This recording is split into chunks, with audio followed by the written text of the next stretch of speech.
అందరికీ నమస్కారం. నేను ఈ వీడియో క్లారిటీ ఇవ్వడానికి అండ్ క్షమాపణ తెలపడానికి చేస్తున్నాను. నేను పోస్ట్ చేసిన వీడియో వైరల్ అయ్యాక తెలిసింది అది కరెక్ట్ కాదు అని. యాక్చువల్లీ మా డాగ్కి 12 years అండి. దానికి ట్యూమర్ సర్జరీ అయింది. అది రికవరీ అవ్వాలని నేను నా అమ్మని మొక్కుకున్నాను.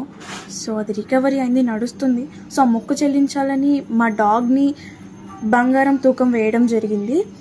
సో అది నేను ప్రేమతో భక్తితో మాత్రమే చేశాను. నేను ఏం ఉద్దేశించి ఎవరిని కించపరచాలని చేయలేదు.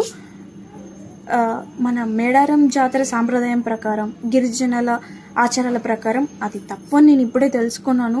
సో నేను చేసిన ఈ పొరపాటు వల్ల ఎవరైనా హర్ట్ అయి ఉంటే సారీ.